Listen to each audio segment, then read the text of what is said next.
And at 10, Big Daddy. Damon McCready was a former police officer, the father of Mindy McCready, and was the crime-fighting superhero Big Daddy. He was a prominent character in Kick.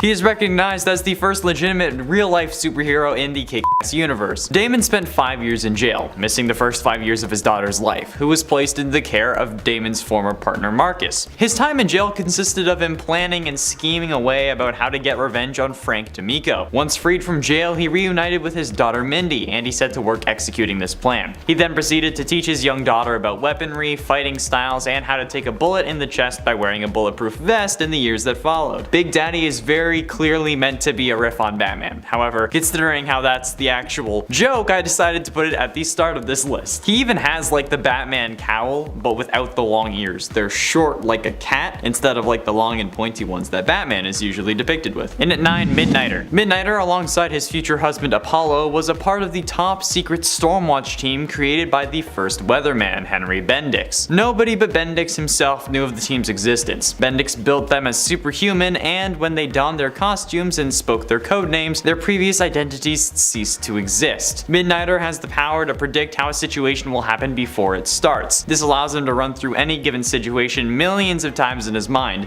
instantly covering every possible result before the first move is even made. He uses this information to predict the actions and or the reactions of others, countering their moves almost before they even think to make them, effectively making Midnighter the greatest tactician in the history of mankind, almost like the world's greatest detective. And at 8, Nemesis. Tom Tresser, aka Nemesis, is a vigilante turned operative for the US government and a master of disguise. His default costume is a black turtleneck sweater with a balance as a chest symbol and a chest holster. He was an applicant to an unnamed government agency. His brother Craig was an undercover agent infiltrating a criminal syndicate called the Council. Craig was brainwashed into killing their family friend Bren Marshall and was subsequently killed in self-defense by fellow agents. Tom thus became the Nemesis, preferring to use an alias instead of his own dishonored family name. With the assistance of Batman, he cleared his brother's name and saw the men responsible for his brother's murder dead. Nemesis is believed to have sacrificed himself and died in the helicopter crash that killed the Council's leader. It is then later revealed that he freed himself at the last second and fell into the river, horribly injured in the explosion. His body was found by federal men who then took him to a hospital. And at 7, Night Thrasher. Dwayne Taylor was the son of Daryl and Melody Taylor. Dwayne's father was a member of a military unit fighting in the Siancong War, which discovered the secret temple of the Dragon's Breath. At the temple, a sorceress named Tai of her daughters gave her their mystically powered offspring to use for her own nefarious purposes. Taylor is an extremely skilled hand-to-hand combatant, trained in many martial arts including an unspecified Japanese martial art. Athletic prowess and fighting ability are pretty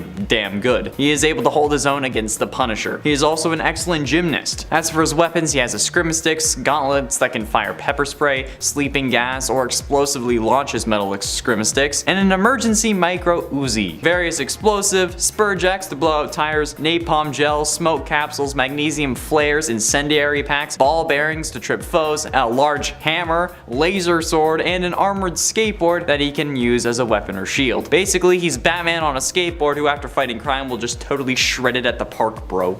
And at 6, the Black Fox. The Black Fox is an audacious jewel thief who has a long criminal career in the United States and Europe. His crimes that brought him repeatedly into conflicts with the hero Spider-Man. He tried to escape Spider-Man by moving to LA, where he occupied the mansion of a rich couple while they were on vacation in Switzerland. Unfortunately, Peter Parker, aka Spider-Man, was in Los Angeles at the same time for a book signing event and defeated him again, although he showed mercy and let Black Fox avoid prison. The Black Fox is a highly skilled trained athlete. Although thanks to his advanced age, he is no longer as proficient as he would have been when young, he is still incredibly agile. He can, for instance, swing on a line from one building to another and scale the sides of buildings. And his suit is very reminiscent of Batman, save for the yellow and gray, since he doesn't actually want to be seen. He's basically what if Batman got old and turned to crime, which to me is hilarious. Halfway through into number 5, Green Arrow. As the young heir to the billion-dollar corporate dynasty Queen Industries, Oliver Queen was a wild socialite. His behavior so shamed his father Robert, and he was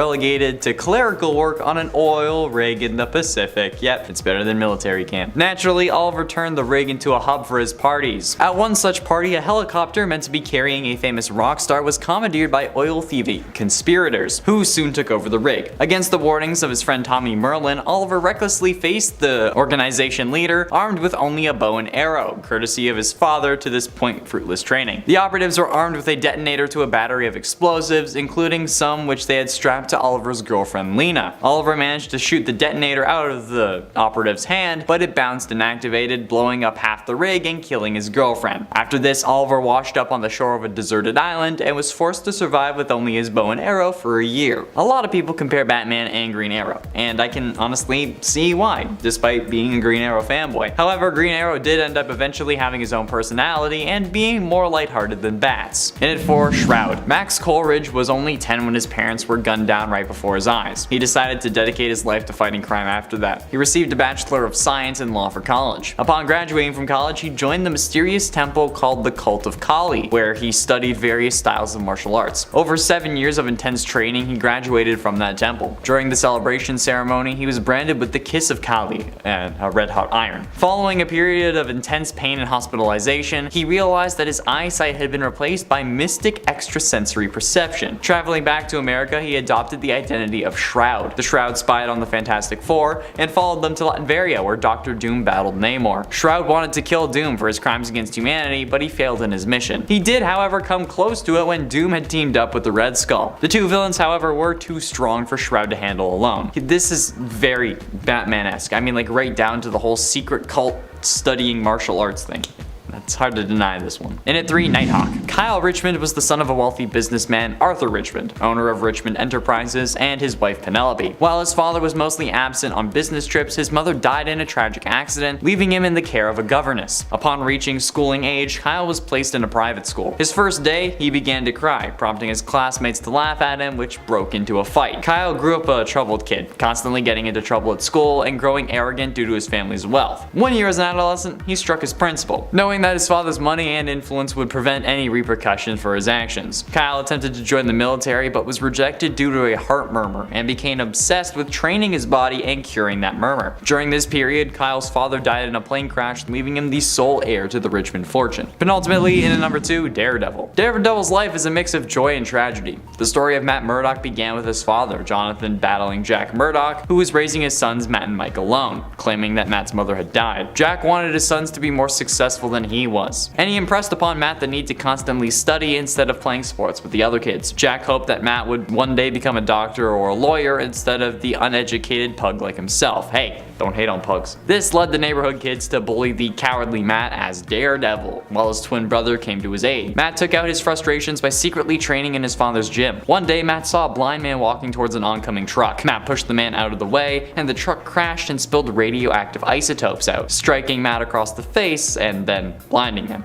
It's kind of ironic. While recovering in the hospital, Matt discovered that his hearing, smell, taste, and touch were amplified to superhuman degrees. He also developed a radar sense of sorts that formed a mental picture of his surroundings, so he could still kind of see. And finally, in number 1, Moon Knight. Mark Spector is better known as the vigilante Moon Knight. Once a mercenary, Mark Spector was left for dead in the desert, where he was revived by the moon god Khonshu. Appointed as Khonshu's first and high priest, Moon Knight enacts justice to protect those who travel at night. Spector also suffers from dissociative identity disorder, also known as DID, which has paved the way for his use of other identities, including millionaire Stephen Grant and cab driver Jake Lockley. Since the early days, Mark has mostly worked alone, but he's also been a member of a few superhero teams, including the Avengers and Heroes for Hire. Recently, Mark discovered that he had a daughter named Beatrice with his longtime lover Marlene Arlone. But when Khonshu sensed Mephisto's plans for world domination, Mark left her to fight by his god's side and prevent that from coming true. When Khonshu succumbed to madness, however, Mark had to turn against him and help the Avengers defeat him. And while he may be compared to Batman, the similarities are really only skin deep. But he has a series coming up on Disney+, so I had to include him for the thumbnail. Coming in at number 10, we've got a bit of an honorable mention with an in-universe example from the MCU with Night Monkey.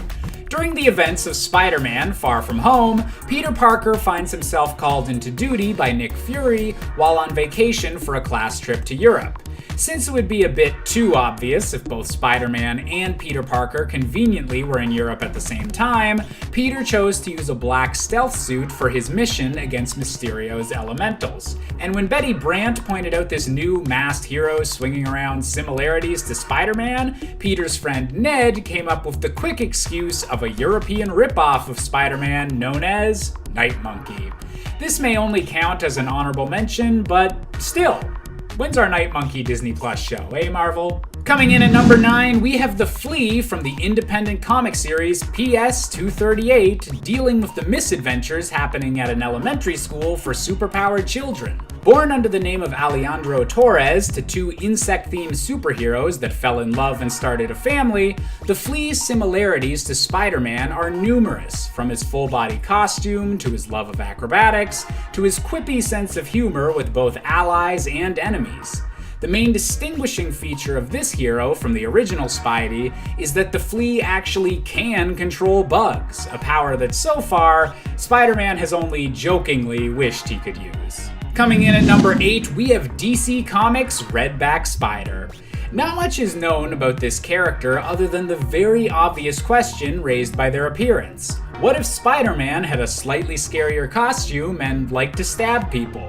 During an event that saw Timothy Drake teaming up with the supernatural superhero team Shadow Pact, the heroes found themselves in a desolate city surrounded by over 50 supervillains eager to take down the Boy Wonder. One of these super assassins was named the Redback Spider, and while they technically predate Miles Morales' black and red color scheme by a few years, their costume and fighting style are still super obviously influenced by Peter Parker, and brought an answer to the question of what would happen if Spider-Man and Robin ever fought. Just maybe don't tell Batman about this one. Coming in at number 7, we have Rowan Atkinson's Spider-Plant Man. Hailing from a short film of the same name that was filmed for the British charity Comic Relief in 2005, Spider-Plant Man is about a mild-mannered British photographer named Peter Piper who is bitten by, fittingly enough, a radioactive spider plant with teeth, giving him the ability to climb up walls and shoot long plants from his wrists whenever he extends his arms. With a girlfriend named Jane Mary and multiple references to parodies of Spider-Man villains, this project was obviously poking fun at the Sam Raimi Spider-Man films to earn money for charity, and is a pretty amusing piece of comic book parody history, especially considering the main villain at the end winds up being a very British Batman. And if that's not worth looking up on YouTube, I don't know what is. Coming in at number 6, we have the Crawler from the My Hero Academia spin-off manga known as Vigilantes. As a global franchise that's literally all about superheroes learning how to be superheroes, My Hero Academia obviously has a lot of characters that we could compare to the iconic teenage depiction of Spider-Man.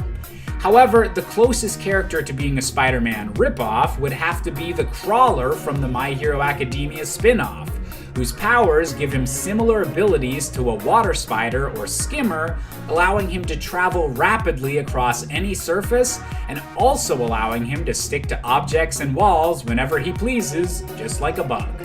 Combine this with his sense of humor and an endless string of bad luck, and the Crawler definitely begins to show some similarities to a certain Mr. Peter Parker. Coming in at number 5, we have the spider-themed Kamen Rider Demons from the recent television series in the classic Japanese franchise Kamen Rider Revice. Similar to the Super Sentai franchise that's adapted for American audiences into the Power Rangers series, the Kamen Rider franchise has always been about colorful masked superheroes riding futuristic motorcycles and saving the day from masked villains, aka these guys are basically superheroes. And while the show has always had a motif of using the animal icons of spiders, cobras, and bats, the character of Kamen Rider Demons has a spider costume that is super obviously inspired by the famous Wallcrawler, complete with webbing and a red and blue color scheme that even involves multiple spider eyes. Needless to say that apparently being a spider-themed superhero has gone international. Coming in at number 4, we have Greg Arkin from the classic Superman prequel series, Smallville. On a show dealing with the weekly adventures of Clark Kent as he struggled to balance his life throughout high school, many of the enemies that a young Superman would face got their powers from the same kryptonite meteor shower that brought Clark to Earth in the first place, with many Smallville citizens gaining unique abilities due to the kryptonite radiation. One of the most disturbing villains from early in the show's run was Gregory Arkin, a classmate of Clark's who was obsessed with bugs and gained powers once he was bitten by some of his pets after they were exposed to radiation. All of Greg's resulting powers were incredibly similar to Spider-Man's, gaining super speed, super strength, and the ability to stick to any surface and climb walls, an ability that unfortunately Greg used to kidnap his longtime crush, Lana Lang, even if he'd eventually be redeemed by the final season of the show. Yay for redemption arcs for creepy bug-themed villains? Coming in at number 3, we have the Dragonfly from the critically panned 2008 parody known as Superhero Movie.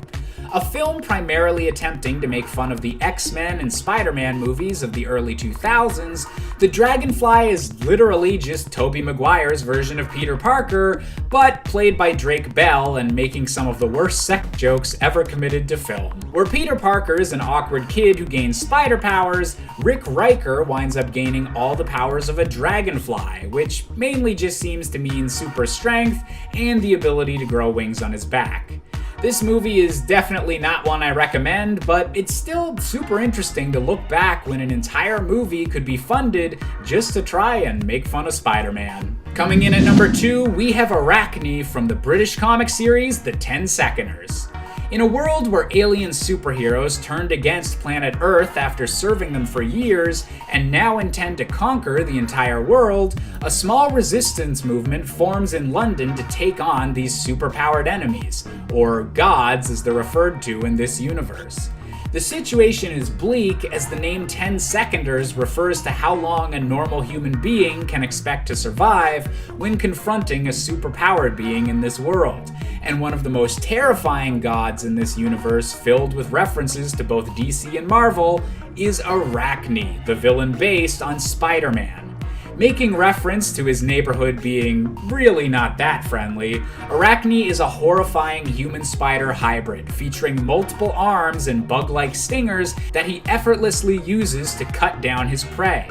This entire series is filled with heroes gone bad, but Arachne is a Spider-Man reference that leans a bit too much on the spider aspect. And finally, coming in at our top spot, we have the infamous Arachnaman. Now, we might all know that Spider-Man's origin story usually involves him trying to use his powers to earn some money in a wrestling ring. But did you know there was almost a real spider power themed professional wrestler? Well, as real as professional wrestling can get. Portrayed by the wrestler Brad Armstrong for the WCW in 1991, Arachnaman was a yellow and purple fighter in spandex that was literally just a color-swapped Spider-Man, with even his low crouching mannerisms and agile fighting style seemingly based on the character. It was so obvious, in fact, that Marvel Comics actually threatened the WCW with legal action if they continued to rip them off so heavily, and thus the character of Arachnaman was retired incredibly quickly, with only a few YouTube videos remaining of the few matches he actually got to fight. And for being the only character that actually managed to incur the wrath of Marvel's lawyers, I think Arachnaman deserves the top spot on this list. Coming in at number 10, we have an honorable mention with Billy Batson, aka Shazam. While over the decades, Billy Batson and his superhero alter ego, after speaking the word Shazam, have had their lore fleshed out and become proud superheroes in their own right, initially, the hero was very obviously Superman-inspired. Created by Fawcett Comics merely a year after the debut of Superman, the original Shazam, or Captain Marvel as he was confusingly known at the time, was essentially based on the idea of what if a little boy could become Superman. And while DC Comics would eventually gain the rights to Shazam themselves, it's still interesting to look back on how exactly this now classic hero began. Coming in at number 9, we have Apollo from Wildstorm Comics. Picture Superman in a silver and gold color scheme, and you've essentially thought up Apollo. Although owned by DC Comics, the Wildstorm imprint didn't cross over into the DC universe until much later in its life, which suddenly brought Apollo into the same universe as his inspiration. The two main differences for Apollo, though, are his status as one of comic history's first openly gay heroes, and the extra focus on the Earth's sun being the source of the hero's powers, with the additional ability to shoot solar blasts from Apollo's hands instead of just from his eyes. Coming in at number 8, we've got our first ripoff from the Marvel Universe with Blue Marvel. Born under the name of Adam Brashear, Blue Marvel seems to be every bit as physically strong as the Man of Steel himself, something that might just be enhanced from all of his military training. While his backstory doesn't quite match up with Kal-El's, and most of his superpowers are derived from antimatter rather than solar energy, Blue Marvel is still a powerful and positive flying role model like the hero that originally inspired him, and is so strong that he was once able to knock out the Hulk in a single punch. And if that's not pretty super, I don't know what is. Coming in at number 7, we have Gladiator, an alien from a distant world with incredible super strength and a red and blue outfit with a cape. Sounds familiar, doesn't he?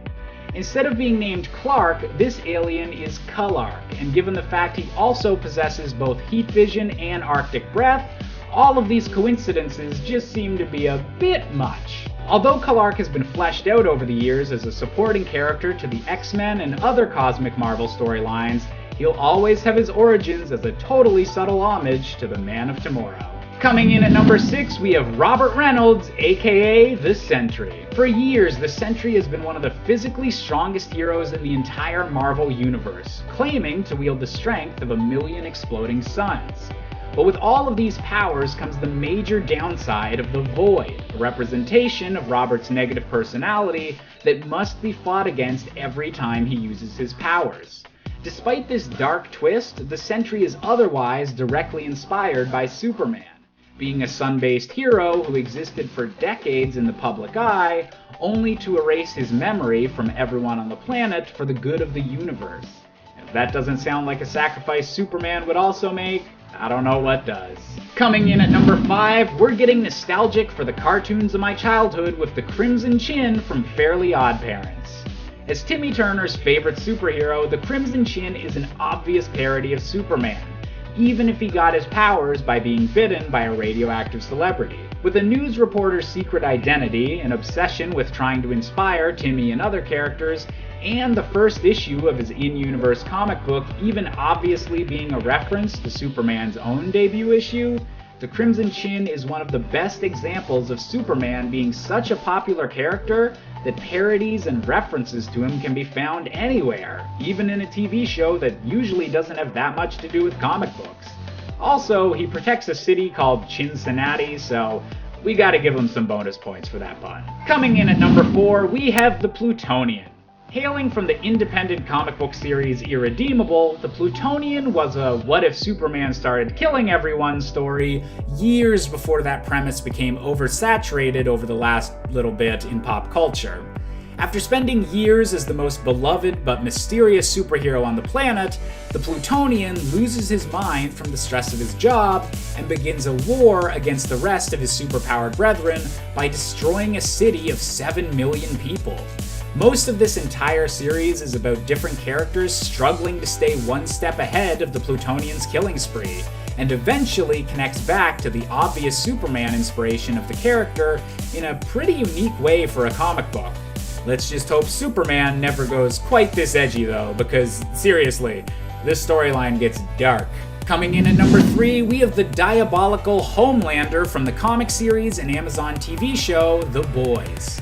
The Plutonian may have shown us what happens when an overpowered superhero goes completely crazy, but Homelander shows that possibility in an even more devious and malicious light.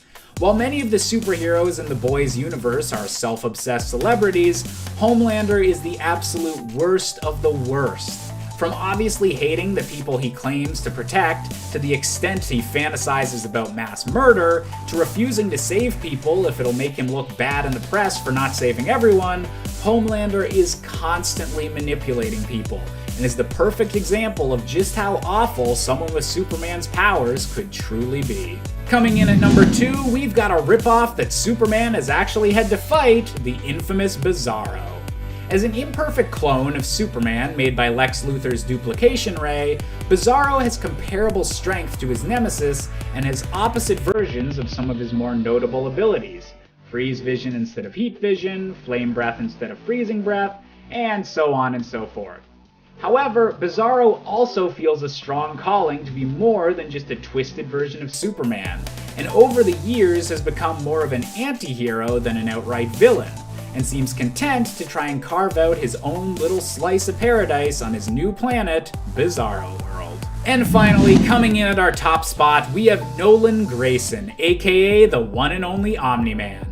The father of the titular character of the Invincible series, Omni-Man at first just seems to be a non-copyright infringing take on Superman as the father of a young hero. Eventually, however, it's revealed that Omni-Man's race, the Viltrumites, are far more violent than the Kryptonians, and that Omni-Man's true mission is to conquer all of Earth. Initially a villain that had to be defeated by his own son, Omni-Man has gone on to be an incredibly complex character in the Invincible series, and is not only an interesting examination of what would happen if Superman went bad, but what it would take to turn him back to the side of good again. And for all of those reasons, I feel that Omni-Man is the best Superman ripoff. Number 10, Pitt. This one is a little more loosely connected in terms of story, but the look and connection of Pitt's creator to Hulk is what causes comic fans to draw parallels. Pitt was originally created by Dale Keown for Image Comics. He first appeared in his own self-titled series Pitt in the 90s, and wow, he definitely has a 90s look. Check out that sweet studded leather vest with plaid-inspired lining and all of those chains. You can never wear too many chains in the 90s. Dale Keown, Pitt's creator, was well known for his work as a penciler on the Incredible Hulk series during Peter David's run, and it's usually this connection and Pitt's ginormous, muscle-bound appearance that make people think of the Hulk when they see him. Pitt himself was a human-alien hybrid creature from outer space who was created in a lab aboard a spaceship. It's like a cosmic Hulk. Number 9, Rampage. Not just taking inspiration from the Hulk, but likely taking inspiration from his cousin, Jennifer Walters, aka She-Hulk, as well.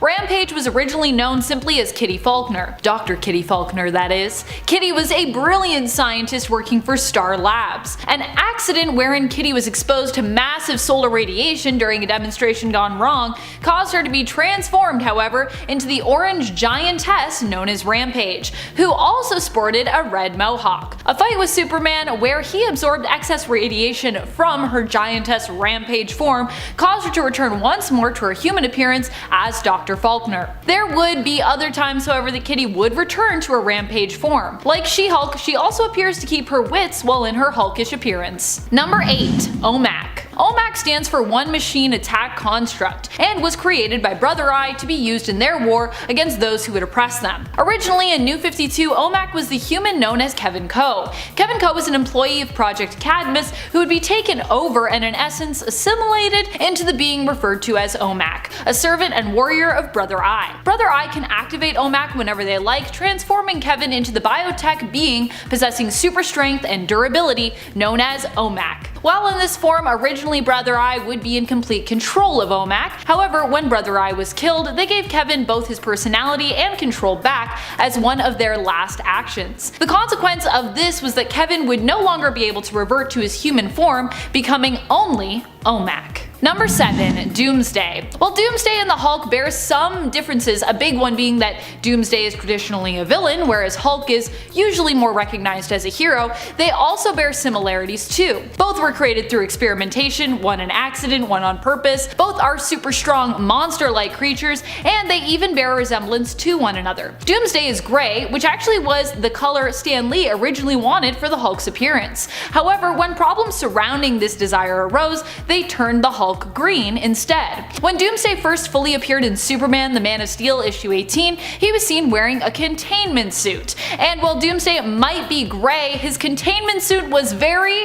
green, which all added to his Hulk-like appearance, in my opinion. Of course, the suit was likely added to create intrigue as to who or what was lurking within it. But still, it's interesting that DC decided to pick the color green as opposed to any other color. There's a lot of other colors out there, folks. Number 6, Doomed. If you thought Doomsday was a Hulk ripoff and you're feeling me there, you are going to love this one. Doomed was created when Metropolis University student Riser was infected with the Doomsday virus, similar to other versions of the virus we've seen pop up in the comics, but not quite as deadly as the one from the Dark Multiverse. Instead of killing Riser, it transformed him into a monster-like creature known as Doomed.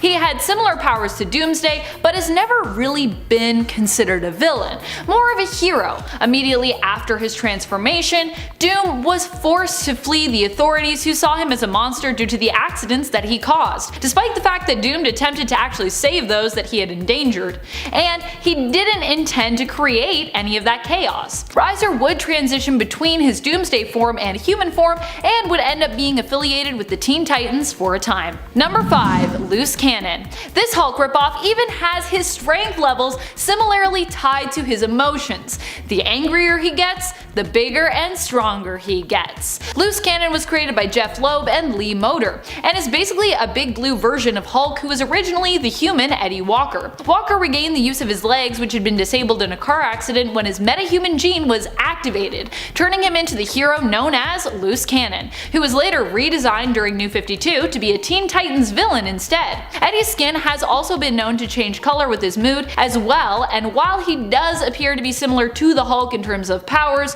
transformation, and abilities, he also bears a striking resemblance to Hank McCoy, the bouncing blue beast of Marvel's X-Men, especially his New Earth design. Number 4. Damage. Ever wondered what would happen if Captain America's exposure to the super soldier serum actually turned him into a monster? Well, wonder no more. DC has the answer to your question with one of their very own Hulk ripoffs. Damage is Ethan Avery, a youngster who grew up admiring superheroes and wanting to be just like them. At one point during his time serving in the military, he was offered an opportunity to become just that, and of course, jumped at it. He volunteered for the Damage program, a program that used experimental procedures in an attempt to create superheroes. Ethan passed all the necessary tests after applying and was given the Damage serum, which transformed him for 1 hour each day into a super strong, monster-like creature who bears a striking resemblance to the Hulk, down to his tattered pants. While in this form, Ethan would have very little control and basically adopt another rage-fueled berserker persona, also similar to the Hulk. Number 3. Behemoth. Behemoth comes to us from DC's Earth 8. He was basically designed to be a mock version of the Hulk. He's pretty much parody Hulk, where instead of Hulk being a big, ripped, muscly giant, he's a big, blue, oversized man baby. Literally. He even wears a diaper. Behemoth was created by Grant Morrison, who tweaked the world of Earth 8 to make it basically be DC's alternate universe version of Marvel 616. On Earth 8, Behemoth is part of a team known as the Retaliators. I wonder what famous Marvel team that name could be referring to.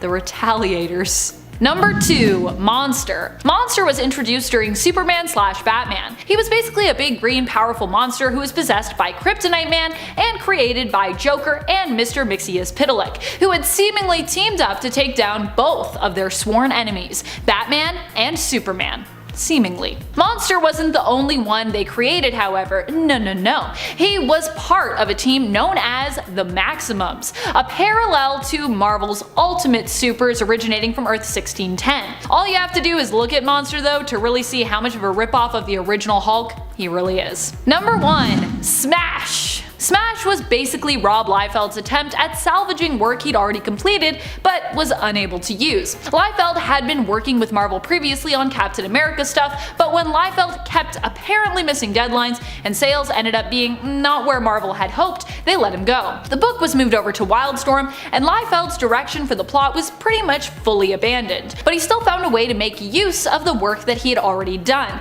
creating a new character for the comic Fighting American with Awesome Comics, which was started by Liefeld. Smash, which looked a lot like another very familiar Marvel powerhouse, but purple instead of green, and wearing a chain around his neck. That's about it. Number 10. Apollo. Apollo, who was originally from the Wildstorm universe, but is now technically part of DC continuity after Flashpoint since he appeared in DC's New 52 run. While Apollo's origin is different than Superman's, his powers are pretty similar. Like Superman, he gets his power from solar energy, and has super strength, speed, flight, and vulnerability, and can shoot energy from his eyes. He needs to constantly absorb solar energy in order to maintain his power. So if he ends up exerting himself so much and uses all of it, he will be powerless until he can get his hands on some more. Now that he is in the DC universe, he would be considered to be one of their most powerful heroes. I mean, even giving Superman a run for his money. Number 9. Sun God. Sun God, also known as Zoran, is from Marvel Comics. He was born in another universe. Now, not a ton is known about him, but he is very, very powerful. He has super strength, he can fly, and has invulnerability. His costume is also very similar to Superman, despite being different colors. He's a part of the Great Society, which is very similar to the Justice Society of America. He has even taken on the Hulk in a fight, just showing how strong he is. I mean, he was able to withstand Hulk's punches. Like I said, other than that, there's not a ton of info on him, but the stuff we do know shows you how he is yet another hero that was inspired by the success of the Man of Steel himself. Number 7, Gladiator. Gladiator comes from Marvel Comics, and on the surface you might think,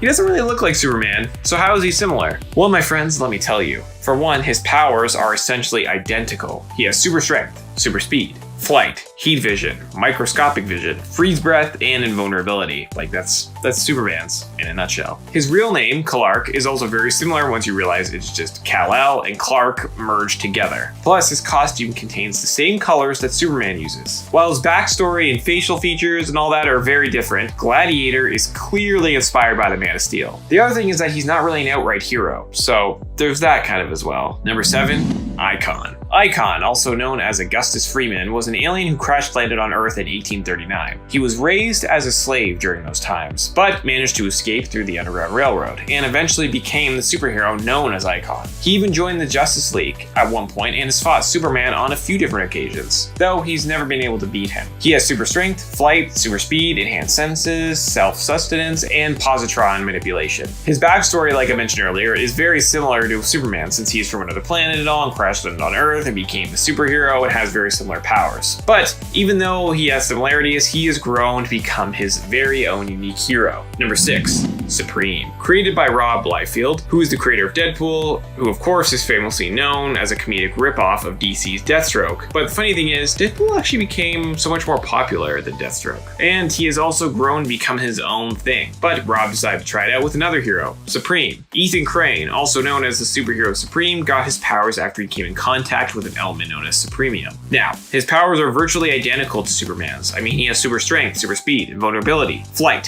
heat vision, freeze breath, X-ray vision, but he also has something called energy absorption. Now, like some of the other ones on this list, he was created to be similar to Superman, like just exactly how Deadpool was meant to be like Deathstroke in a lot of ways. That was the main point of creating this hero. They didn't just go like, oh, I'm just gonna create this hero and just be like, oh, he's just unique in his own way. No, he was clearly meant to be like Superman. They also ended up introducing their own versions of Supergirl and Krypto in that universe, in the form of his cousin, Suprema, and his dog, Radar. Number 5, Metro Man. Now, Metro Man doesn't come from Marvel or DC, but if he sounds familiar, it's because he is from a hit animated movie, Megamind. Now, Metro Man was made to be the Superman of that universe. I mean, his costume is similar, it has a big M on his chest, and he's an alien from another world who discovers he has powers on Earth and uses them to fight crime. It was very cool to see, and he was even voiced by Brad Pitt. He can fly, he has super strength, super speed, heat vision, X-ray vision, freeze breath, and the list goes on. I mean, he's clearly inspired by the Man of Steel. I mean, he was designed to be a parody of Superman in that way. And it really worked for the movie. Megamind wasn't the most successful film from DreamWorks, but over time has become more and more popular as more people have continued to discover it. And I mean, fans have been wanting them to make a sequel for years, even starting online petitions for them to do it. Number 4, Marvel Man.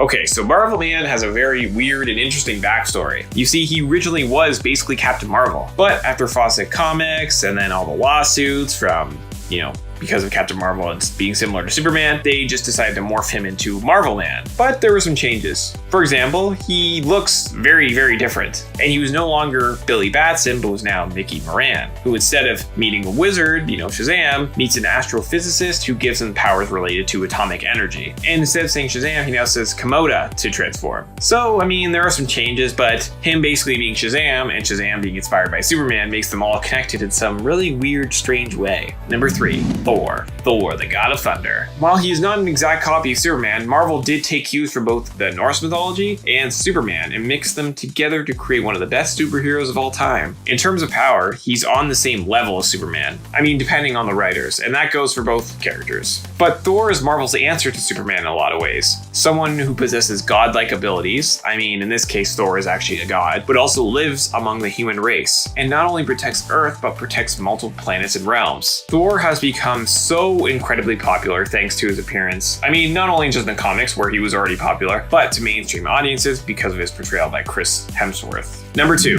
Captain America. Okay, so while Captain America isn't the same as Superman in the power department, it's more of his personality and values that let you know that he's a bit similar to him. But this is not in a bad way or anything. I mean, not a lot of the characters on this list are, as I said before in my other video, ripoffs aren't meant to be, like, is not meant to be a bad term. I think Marvel wanted something similar, but something that could also stand on its own. They both share similar colors and stand for truth and justice. They also both inspire hope and will never give up fighting no matter what. I mean, the crazy thing is that it's not new information to know that DC in recent years has struggled with Superman on the big screen. But Marvel has found tremendous success with Captain America. Some people have said that Superman should be more like how Marvel has handled Captain America on the big screen because of how relatable he is. Number 1, Goku. Let me start off by saying one of the main things I remember about my childhood was watching Dragon Ball Z. All my friends watched it, and it was such a big deal for us. Whenever a new episode would come on, we would always be super excited to talk about it the next day in school. But back to my main point, one thing I and a lot of other people noticed was that Goku and Superman were a lot alike. I mean, Goku, known on his own planet as Kakarot, was sent to Earth from a planet that got destroyed when he was a baby. Now, his purpose was to destroy Earth, but a head injury made him forget about that, and he went on to become Earth's greatest defender, and showed off abilities that no one had really seen before. There are even other similarities, as you can say Vegeta or Raditz are similar to how General Zod came back to Earth and such. But even with those, the whole Dragon Ball franchise has been such a delight to watch over the last few years. Here's hoping one day we will see a really good live-action adaptation of it, because we are still waiting.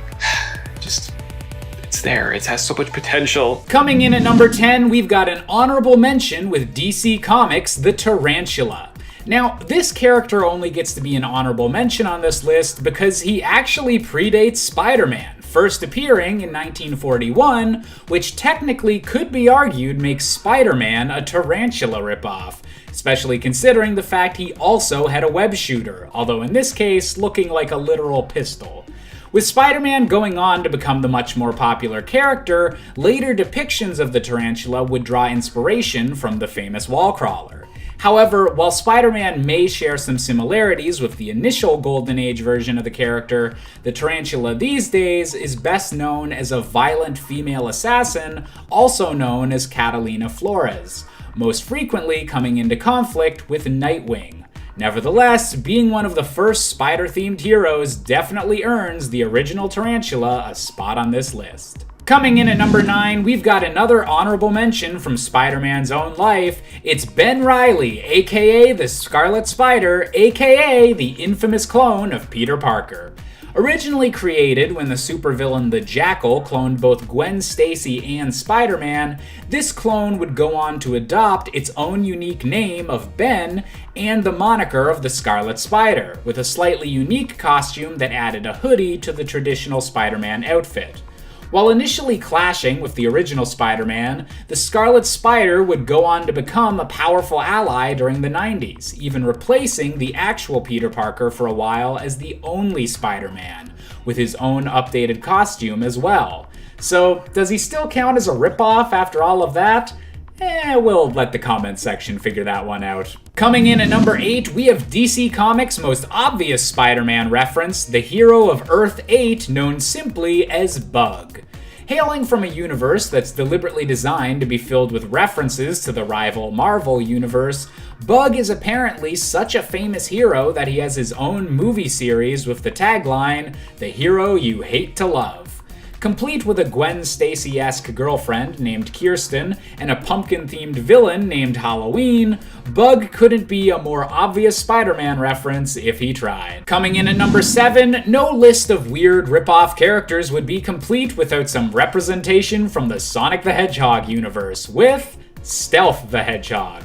That's right, the Archie Comics Sonic series has a multiverse and continuity almost as complex as some of the big superhero publishers. And in one of the alternate Sonic realities of this Archie Comics multiverse, Sonic for some reason had to wear a superhero costume while saving all of his animal friends. With the suit obviously being inspired by Spider-Man's own costume and Sonic already having the habit of running up walls, it isn't hard to see that Stealth the Hedgehog is just a little bit Spidey inspired. Still not sure why a hedgehog needs a secret identity though. Coming in at number 6, we have Derek James, aka the DC superhero Sideways. Now, I could list all of the similarities that Spider-Man and Sideways have as solo teenage superheroes, but honestly, just look at this guy's mask. There's no way he's not directly inspired by Spidey. Luckily, however, Sideways does have enough of a unique power set to stand out, despite his very similar costume. He's capable of creating unique rifts in space-time that allows him to both teleport within his own dimension or travel to different dimensions entirely, a power that landed him in hot water the one time he accidentally teleported to the dark multiverse. Nevertheless, Sideways is an up-and-coming hero in training, still learning how to properly use his abilities, but maybe someday he can continue and become an icon like Spider-Man. Coming in at number 5, we've got another cartoon reference with Danny Phantom. Replace the word spider with ghost, and you can basically copy and paste most of Spider-Man's defining features into the character of Danny Phantom. As a young teenage boy named Danny Fenton that was accidentally granted ghost-themed superpowers, he has to fight as a disguised superhero against an army of evil ghosts, all while preventing his family from finding out that he's spending his spare time as a superhero. Luckily, Danny Phantom was a pretty well-written show and managed to set itself apart with its unique ghost-themed villains, and letting Danny Phantom stand out as one of Nickelodeon's best superheroes. Coming in at number 4, we have the DC villain Black Spider. At first glance, Black Spider might seem like a bit of a stretch compared to others on this list. Sure, his costume is a bit similar, but in the comics, Black Spider's backstory is completely different, usually revolving around him being a heavily armed assassin and merely being as deadly as a spider. However, in the Young Justice animated series, Black Spider was taken in a new direction to be more obviously a villainous interpretation of Spider-Man, complete with web-related weaponry, and even being voiced by Josh Keaton, the voice of Peter Parker from the fan-favorite Spectacular Spider-Man TV show. Pretty on the nose for DC to make a former Spider-Man a bad guy, don't you think? Coming in at number 3, we have Jennire Narvaez, aka the Blue Beetle. While his adventures with Young Justice in the comics have led to the Blue Beetle being much more of a standalone hero than some of the other entries on this list, you have to admit there's a decent amount of obviously inspired crossover between the two characters. Both are primarily known for being younger heroes, both are known for being sarcastic and relatable, both have obvious bug themes, and both have had extended adventures with an alien suit covering their body, even if Jamie's situation is a bit more permanent. All of this is to say that the Blue Beetle shows how a hero inspired by Spider-Man can grow into their own unique individual. Coming in at number 2, we have Mark Grayson, aka Invincible. The son of Omni-Man, the most powerful superhero in the Image Comics universe, and a clear stand-in for Superman, Mark was raised for much of his life fully aware that he was half human and half Viltrumite, but believing his father to be an icon of justice and peace for the world. Unfortunately for Mark, the Viltrumite Empire is actually dead set on conquering the universe, with Omni-Man actually supposed to be preparing the Earth for invasion by Viltrumite forces. Horrified at everything his father stands for, Mark wound up embracing his role as Invincible even more, using his Viltrumite strength to become one of the strongest heroes in his universe and becoming essentially an even more powerful version of Spider-Man. A teenager just trying to find a balance of living his life and protecting the people he cares about against villains that are incredibly personally connected to him. And if that doesn't sound like Spider-Man, I don't know what does. And finally, coming in at our top spot, we have Terry McGinnis, aka Batman Beyond.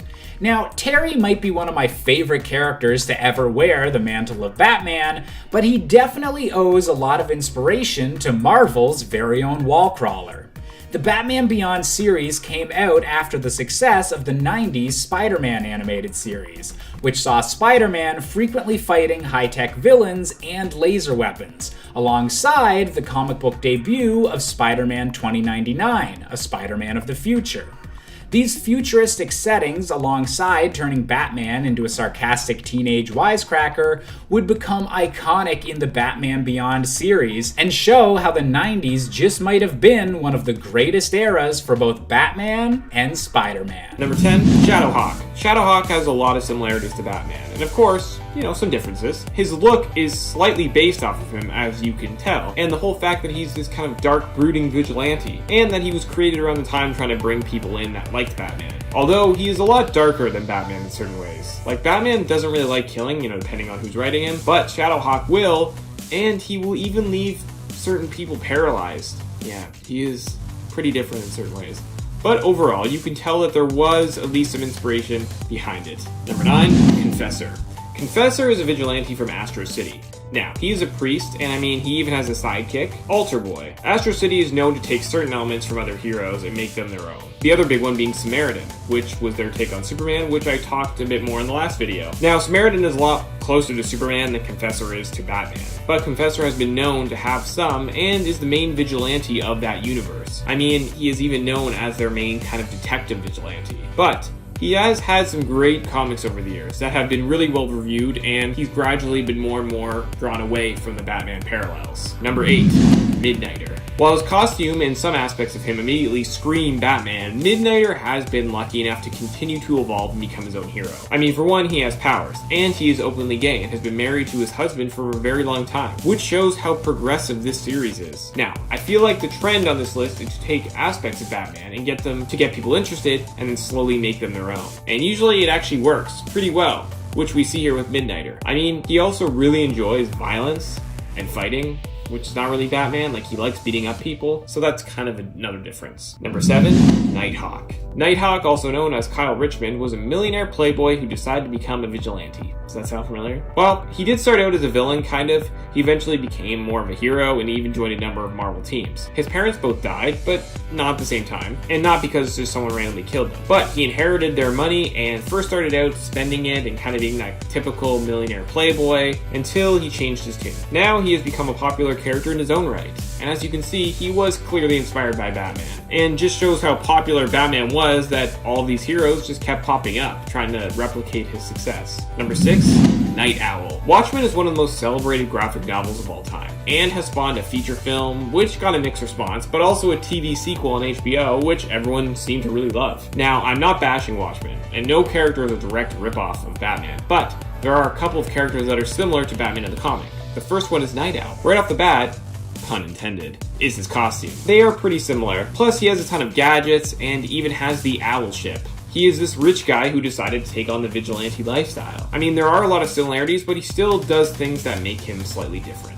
Number 5, Rorschach. So I've talked about Night Owl, now let's talk about Rorschach, who is arguably the most popular from the Watchmen comic. While of course he's not exactly like Batman, the tone of the character is very much in line with him. He is this dark, brooding vigilante that doesn't take no for an answer. And yeah, he does some crazy things, but so does Batman in certain films and comics. Rorschach is not the exact same, but he was inspired by the Cape Crusader, and that really worked to his advantage. Number 4, Moon Knight. Moon Knight is a character that is no doubt going to become so much more popular soon. He is getting his own Disney Plus show and is going to join the MCU, which has fans very excited. Like a lot of other characters on this list, Moon Knight has evolved as he's gone along, but there are, of course, some parallels to Batman. Now, Moon Knight is fairly supernatural in nature, and of course, is known to go a little bit crazy every now and then. But both their alter egos are rich guys who are now using, what they have to become vigilantes and hunt down those who are evil. Although sometimes Moon Knight is, as I mentioned earlier, goes crazy and kind of becomes a villain. But hey, Batman has done some crazy things too. But Moon Knight did take cues from Batman and has since become his own thing, and now a lot more people will see exactly what that means. Number 3, Big Daddy.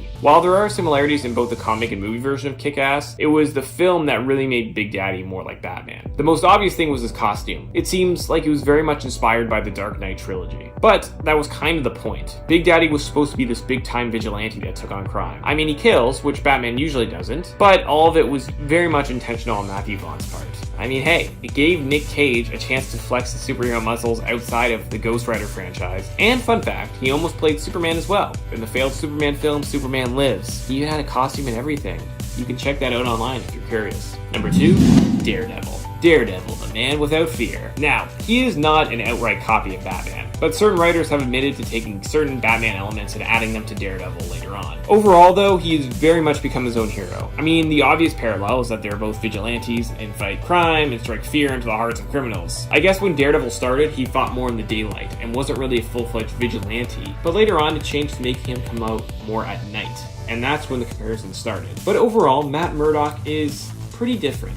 For one, he has powers. 2, he's not this rich playboy.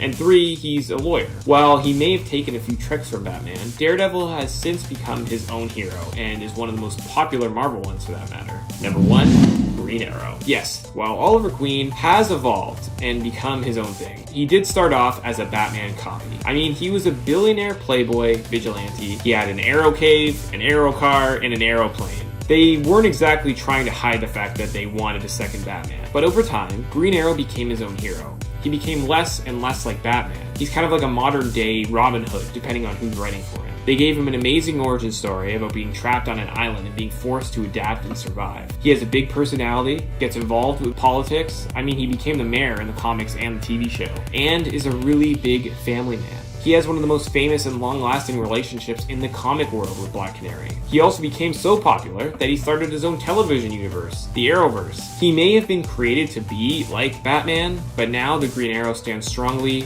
as his own hero.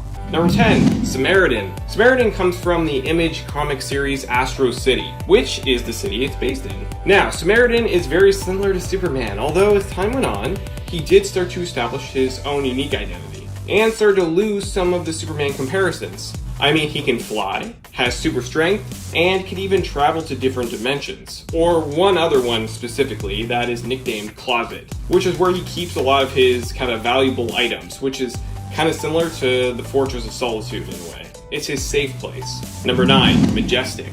Majestic, also known as Mr. Majestic, comes from something called the Wildstorm universe. It's a shared comic book superhero world. Majestic is one of the most powerful heroes in that world. He's an alien that came to Earth and started protecting it as Earth's greatest hero. He can fly, he has super strength, super speed, flight, laser vision, x-ray vision, freeze breath, microvision, electromagnetic vision, telescopic vision, and energy manipulation. Oh my god, that's a lot. As you can see, he has a lot of powers, and a lot of them are eerily similar to the Man of Steel. He even looks like him. Not suit-wise, but his face is very similar. He did end up actually meeting Superman once during this weird kind of time storm. They ended up crossing over. Number 8, Superior. Superior is technically a Marvel creation, but he doesn't exist in the main Marvel continuity. It's its own thing. Superior was created by Mark Miller, and needless to say, there are a lot of Superman comparisons, but also some Shazam ones as well. One example being his powers. He has super strength, speed, flight, and freeze breath. He also started out as a kid who ended up making a deal with a demon and ends up becoming his favorite superhero. But he does end up fighting for his own soul. So it's not completely the same, and it was meant to kind of, those parallels are meant to be there. So, I mean, but overall there are a lot of similarities, but it was kind of meant to be that from the beginning. Number 7, Hyperion. Hyperion comes from Marvel and is, well, you guessed it, very similar to Superman. First off, he's from a different planet and crashed on Earth when he was a baby. The government found him and ran tests on him, and they found out that he has abilities. He was brainwashed by the government, who was scared that he would eventually turn against them. But eventually, he just wanted to be left alone. His powers include super strength, speed, flight, and he has a powerful breath. He also has atomic vision, which is similar to Superman's X-ray vision. And, get this, he gets weaker when he's around certain types of radiation, which is kind of similar to Superman when he interacts with kryptonite. Number 6, Blue Marvel. Blue Marvel, also known as Adam Brashear, is also from Marvel Comics, and is a hero who gained his powers after being exposed to antimatter. He was raised in Chicago, he was a US Marine. Also, one of his best friends ended up becoming his greatest villain, known as Anti-Man. Blue Marvel's powers include antimatter manipulation, concussion beams, stun bolts, flight, energy shield, super strength, invulnerability, speed, superhuman sense, molecular manipulation, light generation, and longevity. Number 5, Plutonian. So, Plutonian comes from the Boom comics. It was created by Mark Waid. In this series, titled Irredeemable, it follows Plutonian, who is the world's greatest superhero. But he slowly starts to become evil and become the world's most terrifying villain. It was basically what would happen if Superman had gone evil. It was very popular, going on for 37 issues, and even spawning a spin-off series called Incorruptible, which follows one of that world's greatest villains who turns into a superhero in order to stop Plutonian. That also went on for about 30 issues. And there has even been talks of bringing Irredeemable to the big screen, although that was a few years ago and not a lot has come out since then. Number 4, Omni-Man. Omni-Man comes from the Image Comics superhero universe created by Robert Kirkman, who everyone knows created The Walking Dead. He is the dad of one of that world's most famous heroes, Invincible. Omni-Man was from another planet and was sent to Earth to, help the human race advance technology and protect them from extraterrestrial threats. Although, if you read the comics, there's actually a lot more to that story, and I will not spoil it here, just in case people want to check it out. Omni-Man has super strength, speed, and is immortal. He is the world's Superman, essentially. And if you haven't read the series Invincible, check it out. It's ended its run a few years ago, but there's an animated series in the works from Amazon Prime, and it's a really unique and interesting series, and it just opens up this massive superhero world. You should really check it out. Number 3, Sentry. The Sentry isn't a full-fledged copy of Superman, like quite the opposite, but there are some similarities overall. A lot of people call him Marvel's Superman, even though personality-wise, he's completely different. I mean, Sentry deals with a lot of stuff, and isn't a full-fledged good guy. He is someone who's constantly battling his own inner demons, and, is kind of a villain. I mean, he kills people. The reason he's compared is because of his powers and costume. I mean, he has a big S on his costume for starters, which immediately draws comparisons, and he looks like he is this beacon of hope when you see him. But oh man, do not look at Sentry for hope. I mean, I would really wonder what would happen if he joined the MCU. He has like a crazy origin story, and I'm curious how they would tackle that on the big screen, and what he would kind of look like and interact on the big screen. Number 2, Shazam. Billy Batson, originally known as Captain Marvel, but now known as the hero Shazam. Some people may not be aware that Shazam wasn't always part of DC Comics, but he was originally part of a company called Fawcett Comics. It was their answer to DC's Superman. Captain Marvel was actually selling incredibly well when it first came out, because people really related to the fact that a kid was becoming a superhero. But this, of course, didn't make DC very happy. DC opened up a copyright infringement lawsuit against Fawcett, saying that Captain Marvel was just a ripoff of Superman. Fawcett basically had to stop releasing the comics and eventually ended up licensing him off to DC. And then DC ended up acquiring all of Captain Marvel and all of his characters and integrating them into the DC world. He was still named Captain Marvel for a long time, but, well, as we all know, he ended up getting rebranded as Shazam. I absolutely adore this character, and I'm so happy that the world is finally seeing how cool he is, and I can't wait for Shazam 2. Oh, and Black Adam. Jeez, both of those are just, I hope they're amazing. Number 1, Homelander. Man, Homelander is so freaking scary.